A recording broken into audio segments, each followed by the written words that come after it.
Thank you all for bearing with us. To dive in with one of the most knowledgeable and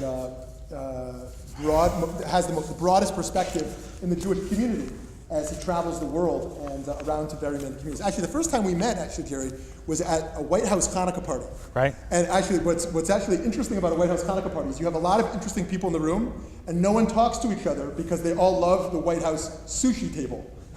So that's where the Jews are. But Jerry and I struck a conversation up, and I was very inspired right from the beginning. So let's just jump right in.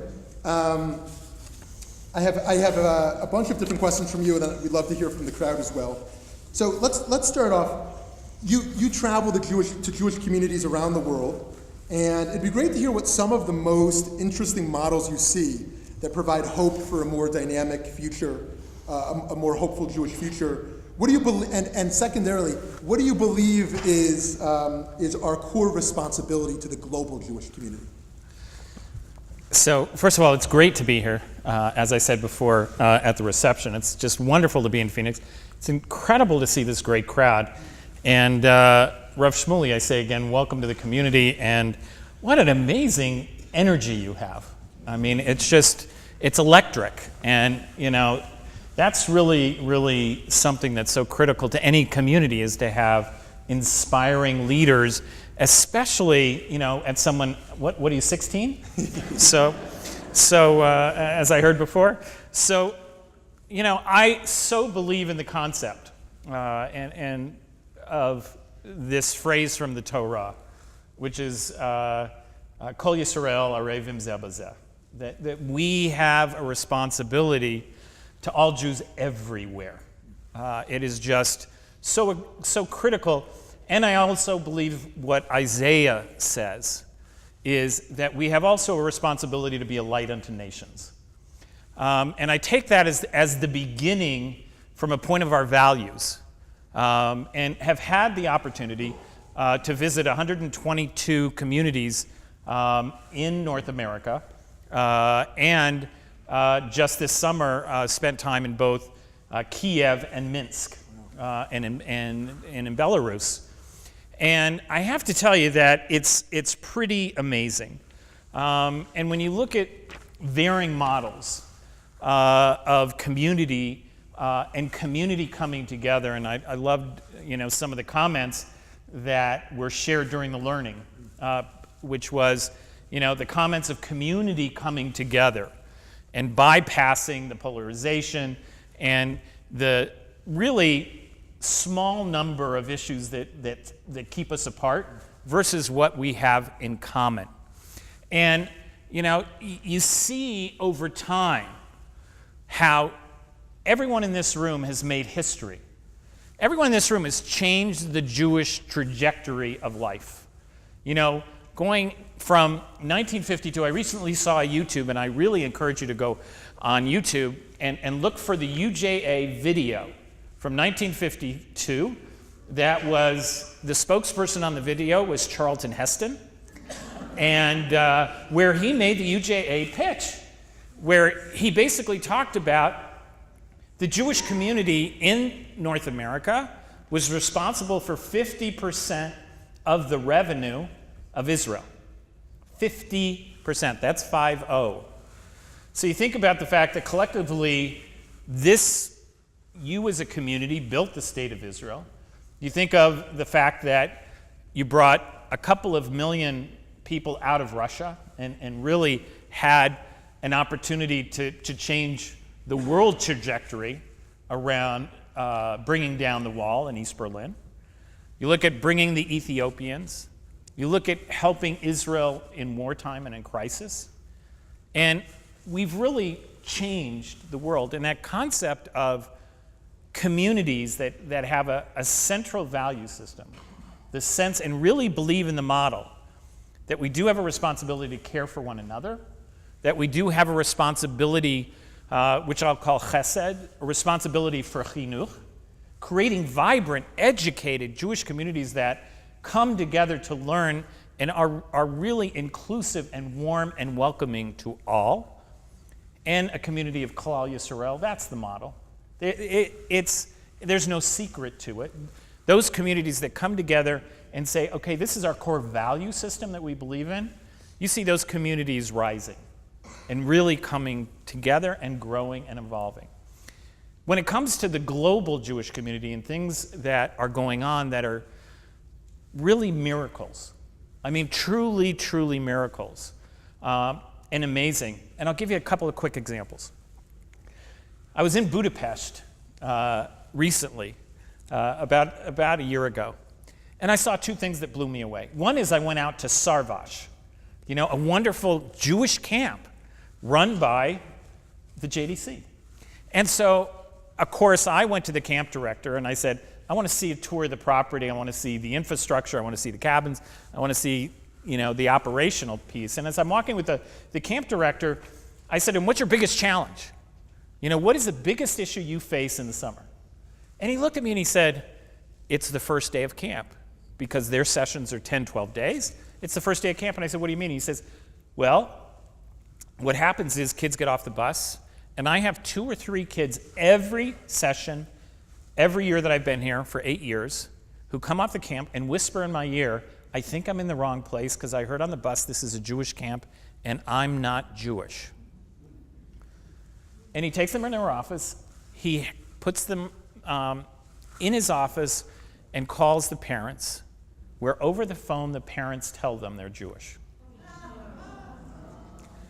And I said, okay, that's a challenge that I don't think U.S. sleepaway camps face. However, I said, tell me about what happens to these kids. He says, well, of course we keep them, and their intellectual curiosity gets the better of them, and they get to spend and see what a Shabbat is like, and they talk to so many other people and make friends. And he says, we have 13 satellite programs here in the Eastern Bloc and in the Baltics. He says 9 of those programs today are run by kids who came off the bus who said didn't know they were Jewish. Okay, that's the concept of really thinking about pure continuity and helping the renaissance of Jewish life. It's truly amazing. Saw a Jewish agency camp in both Minsk and in Kiev, where kids, you could have been in any American Jewish sleepaway camp. You could have been in any, seeing what was going on there, the type of programming, the dancing, it was just incredible. Just incredible. And, this community has a Moish house. Okay, I went to the Moish house in Kiev. Okay? And I sat with 25 to 35-year-olds. So I said, tell me about your journey. And almost identically, and think about this as it pertains to the journey in the U.S., I said, think about this. I said, they told me that they went to Jewish summer camp. Some of them found out they were Jewish when they went. They all became counselors. They then went on Birthright. Some went on Masa. They all went to the university and all connected with Hillel. And now they're all in the Moish house, really thinking about their next Jewish trajectory in Kiev. And these are all amazing things that you see around the world. And lastly, if I may, the one that just hit home with me more than any others because it was just so emotional is I walked into the Jewish Center in Budapest, and I saw this wonderful young woman who was 23 sitting next to this senior woman who was in her mid-80s. And the young woman introduced me to this woman whose name was Sophie, who was a Holocaust survivor. And I said, do you know each other? And she said, well, we do now. And I said, well, what does that mean? And she said, well, I went on Birthright, but I came back here. And I was introduced here at the Israel Cultural Center run by the Jewish Agency. And they said, I had the opportunity to meet Sophie, and she and I have spent the last 6 months together. And then we were sent together to Israel. Sophie had never been to Israel. And Sophie got to see Israel through my eyes, and I got to see Israel through Sophie's eyes. And she says, it's something that I will never, ever forget. And this Jewish Renaissance that has happened from the ashes of what's happened, or what happened, some 70 years ago, is remarkable. And we have that responsibility, I believe, to Jews everywhere. And we have responsibilities to non-Jews and to the outside community to be a light. So let me pick up on that point, actually, because I think there is a generational divide in the Jewish community of the extent of our obligations to the Jewish community. Yeah. But this point of how do we balance our commitments to Jews and non-Jews, those obligations. I'm actually going to be doing a class on this very topic later this year. But as the president and CEO of the JFNA, I think you'd have a very unique perspective of how do we think about, we're deeply human and we're profoundly Jewish, and we try and we all struggle in different ways to balance those obligations. How do you think about that? Again, I think it goes to a value system. We live in this world. We live in our communities. When the earthquake in Haiti happened, who was on the ground? Who was on the ground? The Israel Emergency Hospital was put up, really within 36 hours. And what happened, was, if any of you saw this on CNN, but the fact was the Israel Emergency Hospital did not have any instruments for children. They'd never really planned for that or brought it over to Haiti. And the JDC, in 24 hours, not only had all instruments for children, but sent 2 incubators over. And on CNN, you saw newborn babies in those incubators, that had federations on one side. I have to tell you, I personally was in Haiti 2 weeks after that earthquake, and the Israelis were everywhere. And they weren't there just to show Israeli flags. They were deeply committed to this work. Yeah. And so my belief is that, we live in this world. We have a responsibility to our neighbors. And so, we can't think myopically or we don't live in a shtetl. And so, we have to think about when things occur that, we have to show what our values are. We have a responsibility. It says it very clearly in the Torah. And we have a responsibility from who we are and what we stand for in a community. So whether it's Haiti, whether it's Hurricane Sandy, whether it was the Oklahoma City tornadoes, whether it was the most recent Colorado floods, whether it was the Calgary floods, all that have occurred just in the last year, we were there as communities, in some way, shape, or form, either doing service or, providing financial assistance. And I think it's really important, from a sense of balance. I think, these things come out and these things happen, and, we have to react when they do happen, and we have to be supportive, and then we have to think through the future. We're still helping and supporting in Haiti, through the JDC. They've been developing with the Haitians how to build the capacity and capability to bottle water, fresh water, and to create fresh water, again, to support their society, okay? That's a wonderful thing to leave with them. In about 2 years, they will have left and created this opportunity so that there's, basic sustenance there.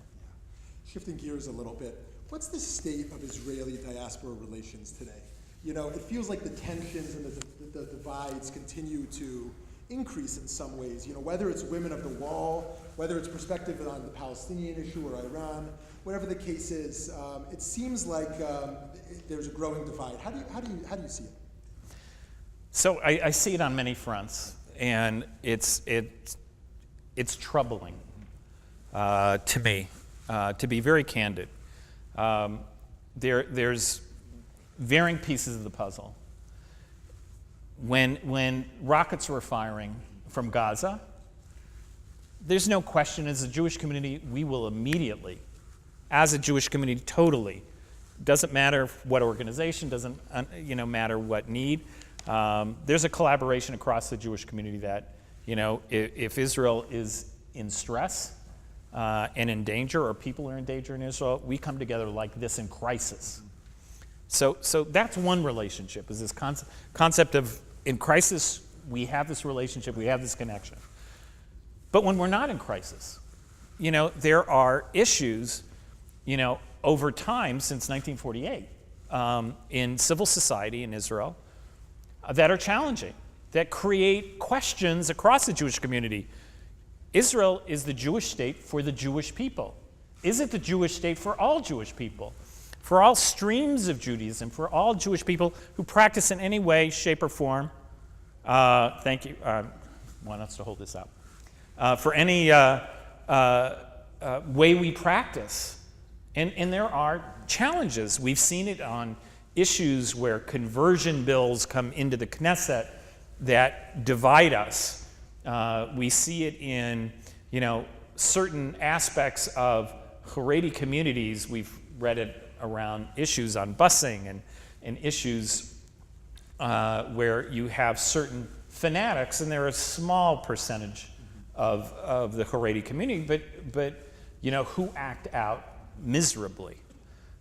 You have issues of funding, where you have $450 million that goes into the Haredi and Orthodox community, and I don't remember the exact number, but less than $1 million goes into other streams of Judaism in the entire state of Israel.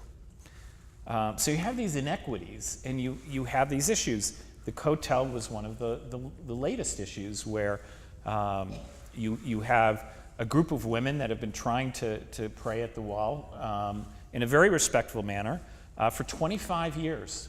And I give them credit that they've been trying to really elevate the issue of the concept of, isn't this holy place for everybody? And aren't we doing it really according to halacha, in essence, depending on how you look at halacha?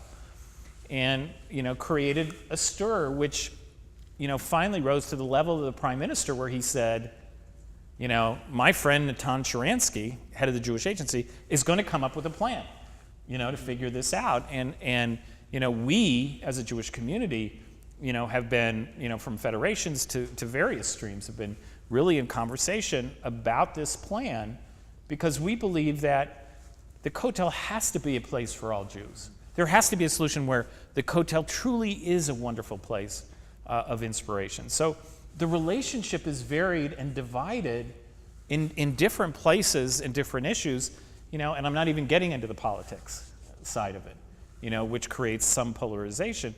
And what it does is creates a difference.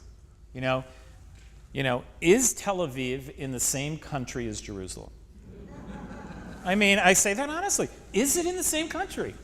One of the most highest regarded cosmopolitan cities in the entire Mediterranean and throughout all of Europe. It's one of the coolest cities in all of Europe. And you have a population that lives there, and then you go into Jerusalem, and you see a whole different set of culture and populations and differences, which is trying to change, but it's like there's two Israels. And so, one thing about what we're doing and what we're thinking about, and we have a General Assembly that's going to take place in another month in Israel, is that, we want to debate and talk about these issues. We want to have conversations about these issues. We want to have conversations about issues with Israelis, with young Jews from America, and really have discussions and really open up the dialogue. So there is a sense of discussion and understanding and movement, understanding on both sides, so that we can begin bridging the gaps. But right now it's troubling and it's challenging, and it creates a little bit of a push away, especially for the younger generation. I actually lived in Israel for a couple of years, and it is just this hotbed of political and religious and spiritual and economic activity that if you've ever had an immersive experience in Israel, you know what I mean. It's so deep in you, and I was sort of stunned and hurt by how unstimulated in many ways the conversation was in the States about the richness and complexity of these issues. Let me move on to the next question, which is going to be my longest of the night, because I think it's on everyone's mind. We've all been looking at the Pew Research recently, and all of these articles, and it just flooded social media, thousands of articles on this issue. I want to read one paragraph highlighted in the New York Times, which is of particular note. It says, the intermarriage rate, a bellwether statistic, has reached a high of 58% for all Jews and 71% for non-Orthodox Jews. A huge change from before 1970, when only 17% of Jews married outside the faith. 2/3 of Jews do not belong to a synagogue. 1/4 do not believe in God, and 1/3 had a Christmas tree in their home last year. Some other stats from the survey. 2/3 of Jewish families are not raising their children Jewish at all. 2/3. About 1/4 of Jews in America say they don't even have a religion at all. About 1/3 of American Jews say they don't even have an emotional attachment to Israel at all. No emotional attachment. 1/4 of American Jews said religion was very important in their lives, compared with 56% among Americans generally. Less than 1/3 of American Jews said they belonged to a synagogue. That was already mentioned. And lastly, this one might sound funny, but I think it's actually serious. Twice as many people said that Jewish humor was most important for their Jewish identity, as was Jewish tradition. That's to say that people who think that making jokes about bagels and noses and stinginess that is more important than engaging in their core values. So I want to just ask the big question. All this stats, it's the first comprehensive survey in some 12, 13 years. Firstly, what do you make of all this, of these trends, and how should we all be interpreting this? And sort of how is the Federation sort of responding, to this new data that's been emerged? So it's first of all, data like this, it's the first population study that's been done since the year 2000. So it's truly a gift. I look at it as an amazing gift to the Jewish community because information is knowledge, and data is something that you can really think about and really think about and develop strategies across the board on this. The one thing that we have to be really careful about is that there is not a silver bullet. Although, Valley Beit Midrash may be the silver bullet here, but there's not a silver bullet that one size fits all. And the other thing I want to say is, all politics are local. And the Jewish community in the United States, which this study was only about the United States, we have to realize that Jewish communities in Phoenix, in the West Coast, are different than Jewish communities on the East Coast. And that strategies and thinking that takes place around these issues have to be really tailored to the communities. From a sense of how do I interpret it and how do I look at it? Well, number one is in talking to many sociologists and many people, and you read this in many of the articles that have been written since the study came out 1 week ago, many people are saying, well, we knew this. This is just validating what we knew. You have people that have come out and said very specifically, well, we knew this, and we knew this from the 1990 study that this was the trend, and we knew this from the 2000 study. And the answer is that we need to focus on our core base. Those are who most, connected to Jewish life, and those who are moderately connected, because we have to protect the core. And we have to really focus on the concept of in-reach versus outreach. You have others that are saying, no, the right answer is to focus on outreach versus in-reach. You have others that are discussing the fact that, well, there's a lot of new things that are in process, and it takes more than 5 or 7 or 8 years for them to take hold, and we need to really wait until a study comes out in 2020 or 22 to really see if anything that's been done in the last 5 or 7 or 8 years take hold. So this is the discussions that are going on by varying commentators and sociologists. And when I look at this, and I see the information and I look at the data, for the most part, the data says, that there's trouble in River City. That there is, and let's not hide from it. Let's look at it and call it what it is. When two things, and we were talking about this before. A, I have a concern that the intermarriage rate or the intermarriage percentage for Orthodox is at 17%. That was dramatic high rate, and then non-Orthodox is 71%. We live in a different type of society today. The America that we live in today is very different than the America we lived in the 60s and 70s. I mean, I don't know about you, but communities that we lived in growing up, they had Jewish country clubs because we weren't allowed in other country clubs. The communities were knit together because we weren't accepted as much. Now we're welcomed everywhere. I mean, welcomed and asked to be involved, and we're in a different place in the American society as far as the concept of assimilation. And so, we're in a different place. So how do we handle this? Well, the first thing we have to do is really look at the information and study the information and look at different programs that have been initiated and say what is truly working. Let's take an example. Birthright. Okay, Birthright, created by two wonderful philanthropists, Michael Steinhardt and Charles Bronfman, along with Charlie Schusterman. And, started in the year basically 2000, and 400,000 young people have gone to Israel. The study states a couple of things that are interesting in a positive way. 4 out of 10 adults have gone to Israel. 4 out of 10. 40% of the American Jewish adult community has gone to Israel. And from a sense of young adults, over 20% have gone to Israel, which is the birthright effect. So for 13 years, we've sent these young people to Israel for 10 days. They've been on buses with over 50,000 Israeli soldiers to create connections. And we've brought them back to North America and other places in the world, and we've done nothing with them. We have failed. In that aspect, I truly believe that we have failed, that we have a responsibility. The nice thing is it isn't too late, but we have 400,000 young people, 18 to 26, do the math of where they are today. They're still at the top range, they're under 40, who have been to Israel. We have an opportunity for 400,000 of the next generation who are coming up and leaders to do something with that from a sense of really following up on their birthright experience.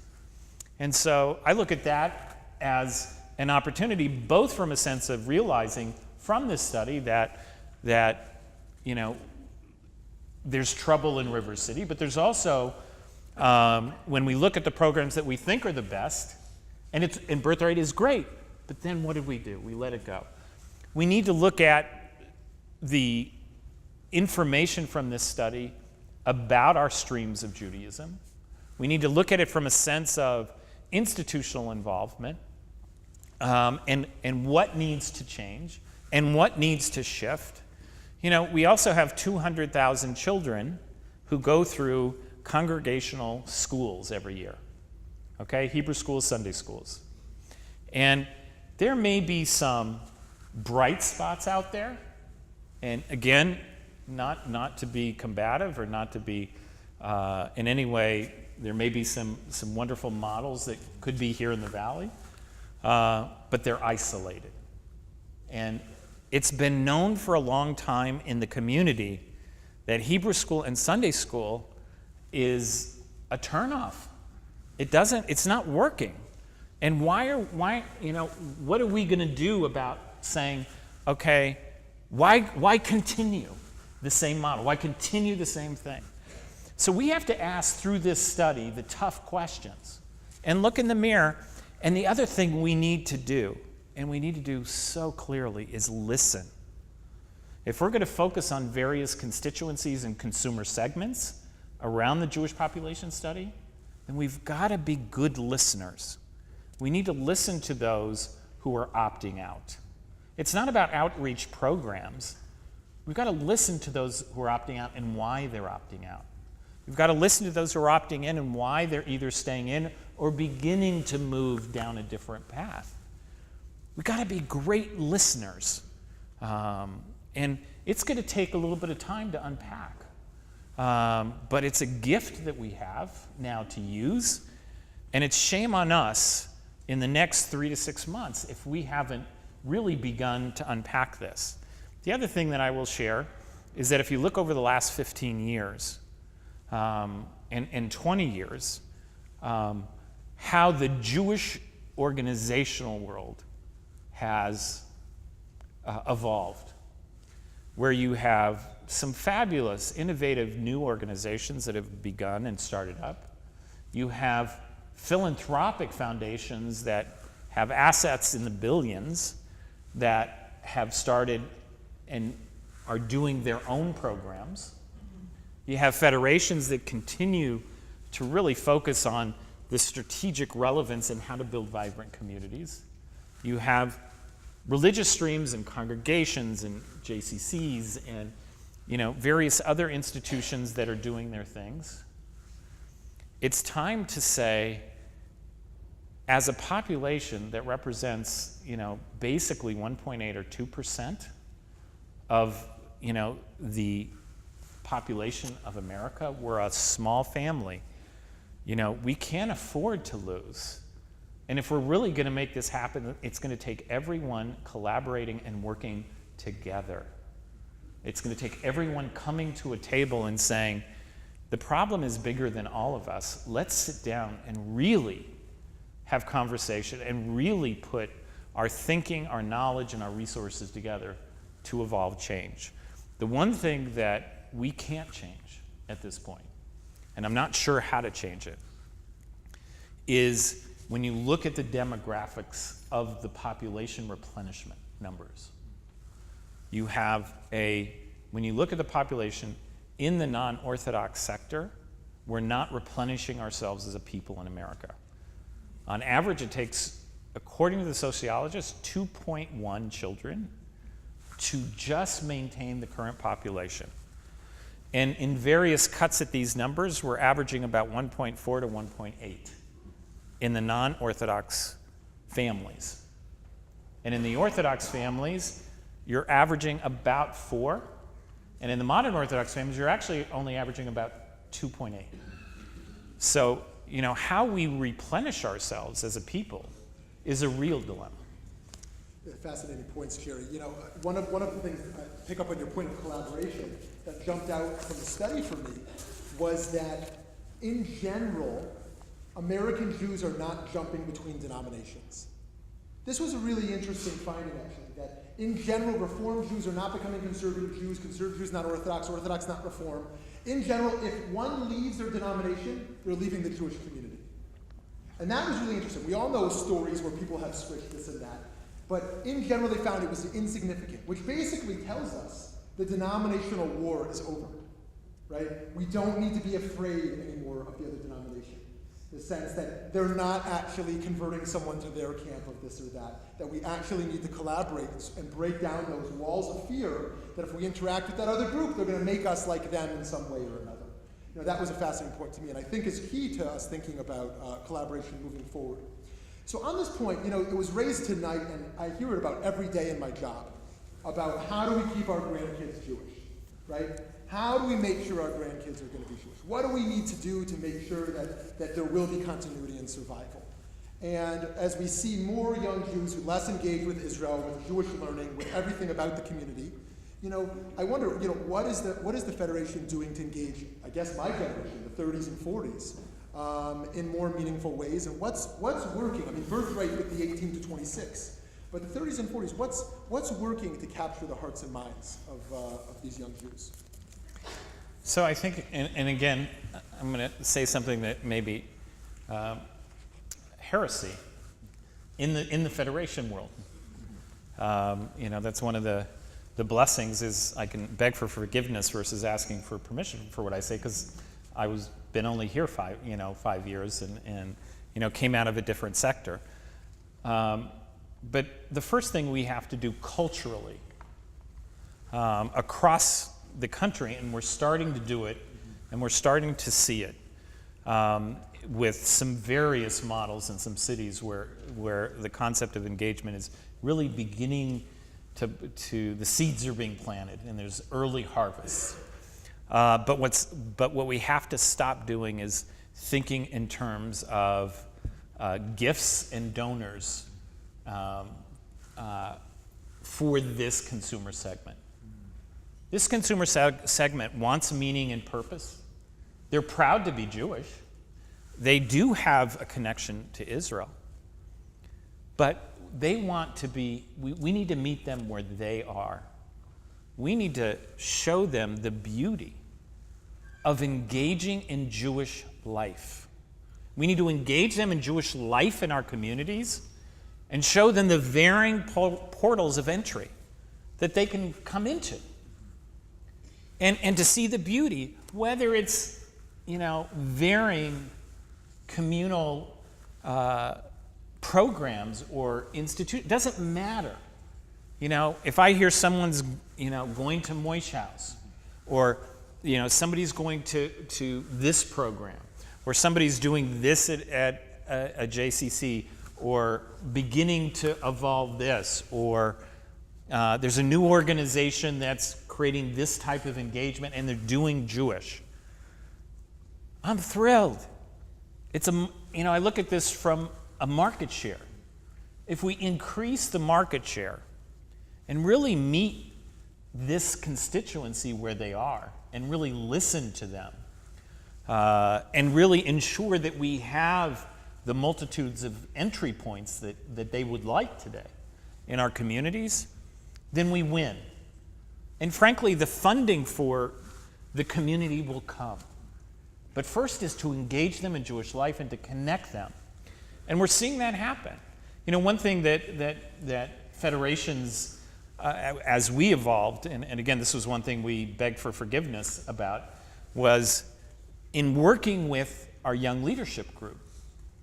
And they started talking about their contemporaries, wanting to connect, but, not in the way that their parents did.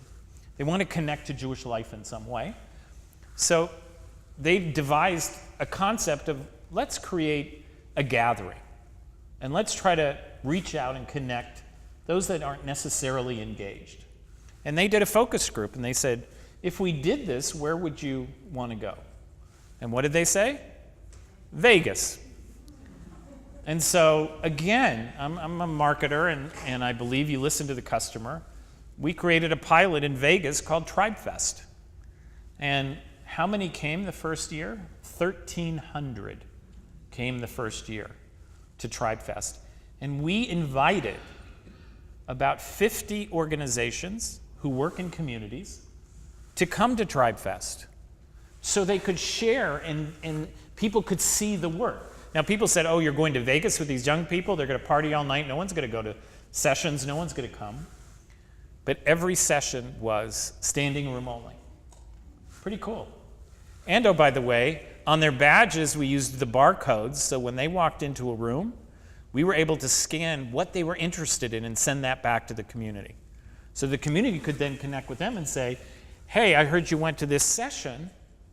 Here's what you could do in line with that. And in the second Tribe Fest, we had, close to 1,600 people and 92 Jewish organizations involved. And organizations from religious streams to Moish Houses to Birthright to Punk Jew to, Jewlicious to, you name it, we had the organization there because we didn't want to miss a beat. And the next Tribe Fest will be in New Orleans, actually. So we've got to create and think innovatively of how to engage young people where they're at and in areas that will excite them and inspire them because they love the networks. They want meaning and purpose. They want to connect in new and different ways. And it's our responsibility, I believe, to create those avenues. But it starts again with listening to them and meeting them where they're at. And you'll see some really wild things happen and some good things. Thanks. You know, I wanted to invite, I've got about a dozen other questions, but actually instead, I want to invite some folks to start lining up behind this mic. There's a few folks who want to ask questions. But I do just want to say that I was, just earlier this week, actually invited to present at Tribe Fest in New Orleans this year. And I was inspired by that because I was, as you know, the rabbinic representative on the JFNA Young Leaders Mission to Israel this last June. And this was 160 young Jewish leaders in the 30s and 40s. And they were on fire with passion, searching for purpose and for meaning and connection. So I left that very inspired.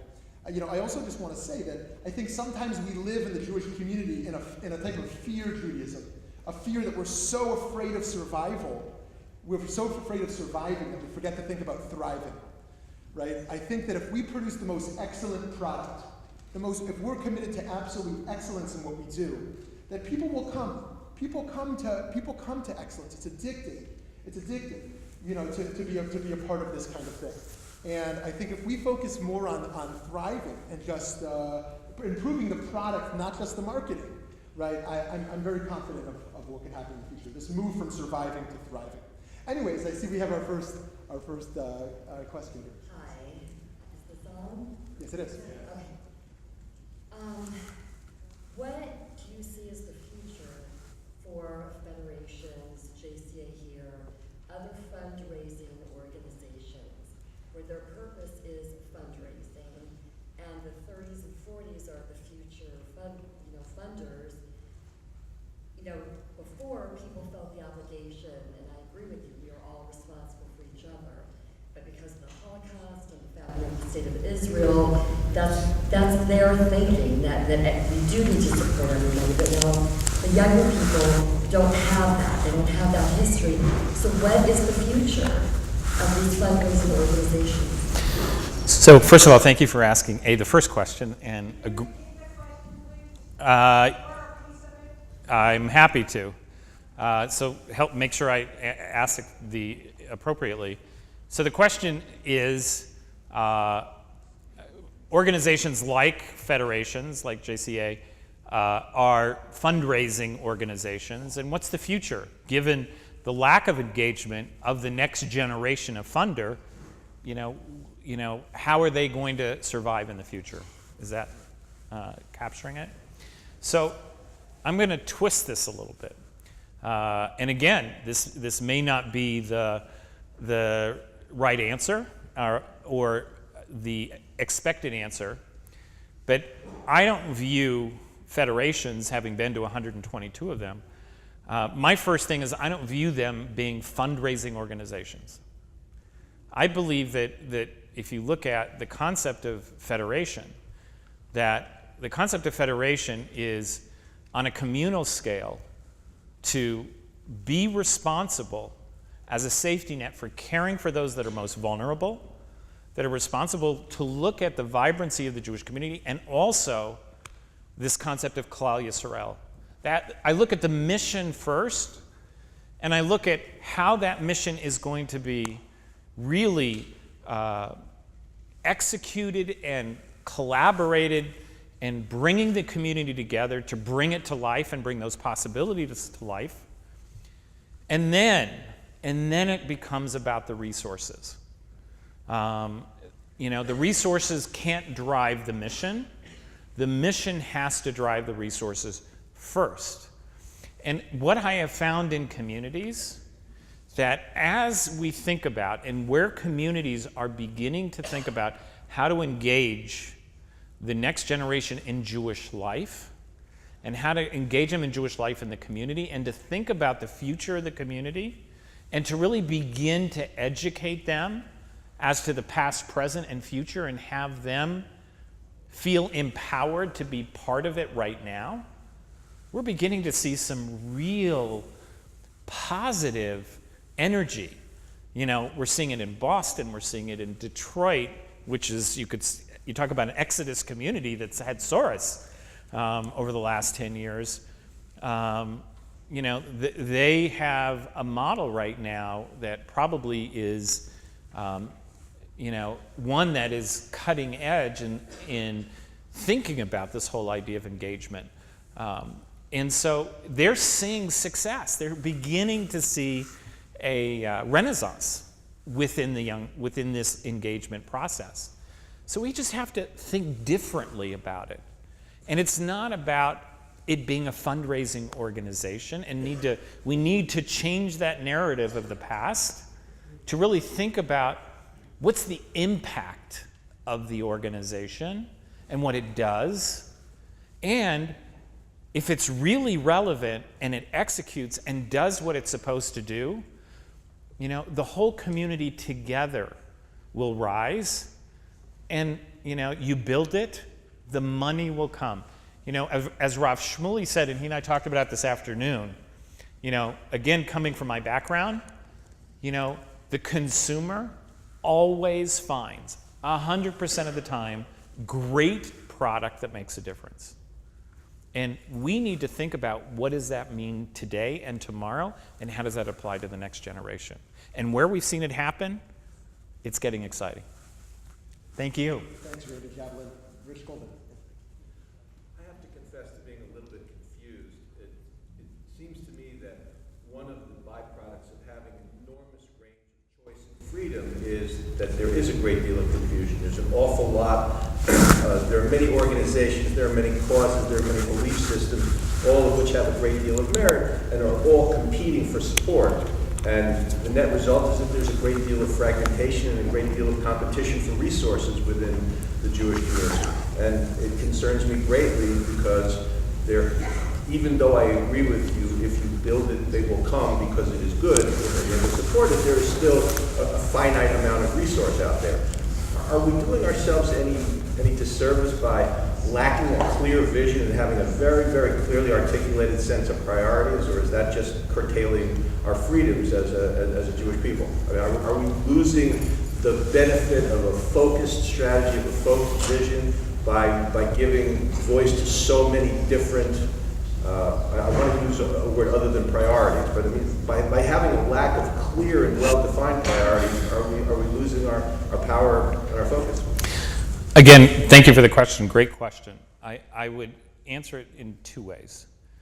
Number one, I truly believe from a sense of the federation model, and it's from a sense of a responsibility of the federation in collaboration with the community, is to really set the future strategic direction together with the community and say this is an agreed upon strategic direction in order for us to achieve the possibilities of what we can achieve in the year 2020. And what is the right number? Because if we have a community that has 70 or 80 or 100 different organizations, we're competing against each other constantly. But I agree with you, and we live in America. We live in a capitalist society. We live in a free society. In a free society. And oh, by the way, that's the reality of life. I can shop at this or here or here or here. We have choice. But again, it goes back to really engaging people in creating this compelling, relevant picture of what the future can be. I lived in Boston for the last 19 years. And there was an inordinate amount of work to really think about and bring the whole community together in a collaborative model to really decide on the future direction of the community itself, and to really focus in various areas. One area of focus happened to be, how do we engage those families that have one Jewish parent? And they really put forth an effort in conjunction with congregations and other organizations as one case study to make something happen in that area. And in the most recent study, it clearly stated that 60% of those families in Boston with one Jewish parent are involved in Jewish life. Okay? That's double the national average. Now, they made it a priority. They were competing, their campaign, and they focused on this strategy and stayed true to it in the various areas of Jewish education, adult Jewish learning, other areas they focused on. And they were able to engage people from a sense of, this is the impact we are going to have, this is where we're going, we want you to be part of this. And again, they built it, they put the programs together, and people came. At the same time, if another organization comes to town and wants to fundraise and wants help, we didn't shut them out. We said, you may interest some of our population, we'll be helpful. So I don't think it's, from a sense of competing interest in competing organization, we live in this world, but the community really needs to have a clarity of vision and focus for the future and be able to build it in collaboration with the community and to agree to it, and then to begin to move forward. And I think, those issues of competition will begin to be diluted as you start seeing the impact and as you start seeing the vibrancy grow. So it's the world we live in. It's the reality. But if we don't have a vision and we don't have a strategy and we don't have a clarity of where we're moving, you got no starting point. That's why I'm so optimistic about this community when I spend time with both the volunteer leadership and the new professional leadership that's around and talk to some of the rabbis here and whatnot. All the ingredients are there. It really is there, and the community is really poised. But thank you. Thanks, Mr. Goldman. Just before Dr. Shimon-Minkoff's question, I just want to, for those looking at their watches, want to say that my goal is to end here at 8:30, which is about 7 minutes from now, to move our conversation over to dessert. Dr. Shimon-Minkoff. Thank you. In reacting to the Pew study and earlier population studies as well, we've been asking the question that we're asking again tonight. What can we do to build stronger Jewish identity? And the range of programs you've suggested, the continuing evolution of programs to create more portals is part of the response that we are experiencing. There have been studies, including Jack Wertheimer's, that have demonstrated, in fact, that there are certain experiences that do enhance a strong Jewish identity. You mentioned one tonight, which is Birthright Israel. But we haven't spoken of Jewish day schools, and we haven't spoken of Jewish camping, which have been shown in these studies to be very, very strong. Jewish camping? Determinants of Right. strong Jewish identity. What can we do, what should we be doing to strengthen those kinds of programs? Okay, I'll write them down. Okay, actually, I want to take all three questions at once, and then we'll give the floor to Jerry for the last 5 minutes. Becky Wolf-Drum. I was going to ask a very similar question about Jewish day schools and summer camp. A lot of parents would rather send their kids to day school because it's been found to develop a stronger Jewish identity than Hebrew school, after-school programs. But most day school programs are anywhere from $15,000 to $30,000 a year per kid.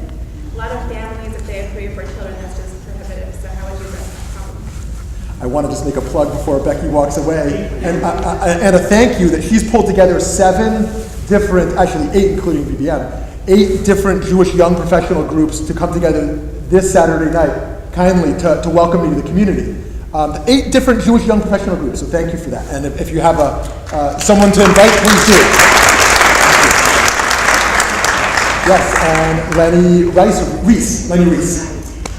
We hear so much about this Pew study that just came out, and years ago the Jewish population study, and I'm wondering if there's anything equivalent that you're aware of. For example, there's an American Catholic population study, and what their results are in comparison to what a Jewish population study would be, and if there's anything we can learn from them, or if they're in the same situation that we are. So, first of all, thank you for all 3 questions. The concept of the programs that are working, the concept of Jewish camps, experiential learning, living Jewishly for 24/7 for whatever period of time, overnight camps, and the concept of day schools.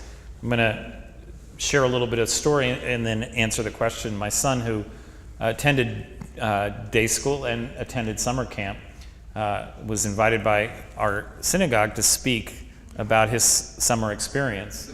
And just to give you a level of comments, my son, in his talk on Shabbat at this synagogue, basically talked about his day school experience as one that gives him incredible knowledge, incredible learning, and where he gets to learn with his friends.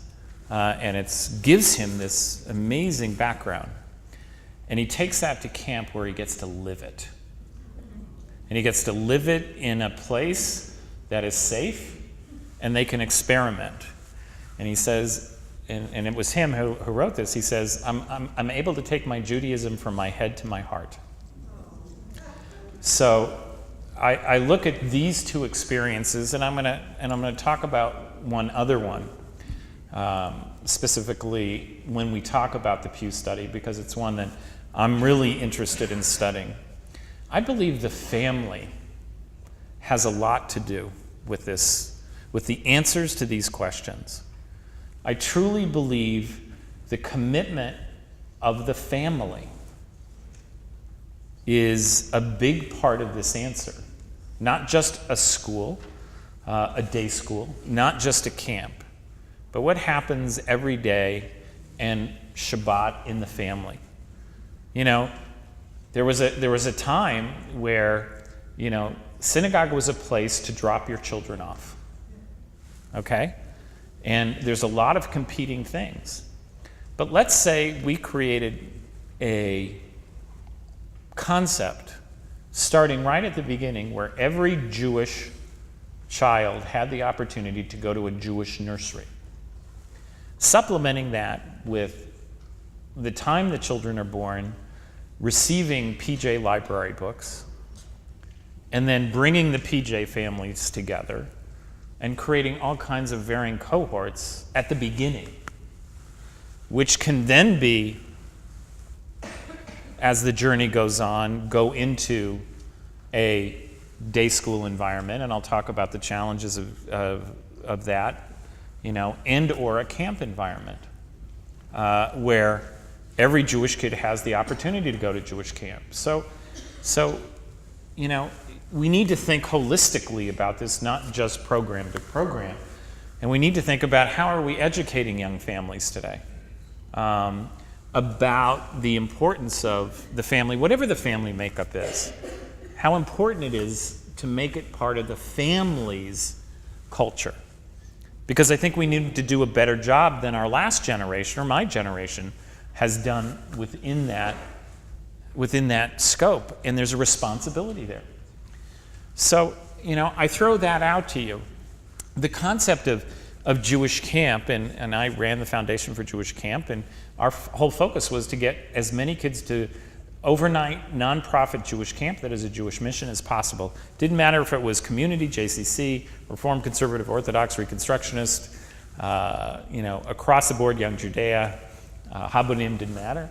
It was all about how to get more kids. Now, we've increased the number of kids from about 50 to 75,000 to 77,000, you know, since 2004. Big deal. That represents only 10% of the available population. You know, there needs to be a significant growth, you know, to really make a difference. That needs to pop to some 25 and 30%. And A, there aren't the beds today to accommodate that. And B, there has to be a whole different mindset in the concept of Jewish camping to expand it, for it really to make, you know, a difference where it starts hitting a critical mass. Camping is terrific. I changed my career by going into camping as we saw our 5 children transform.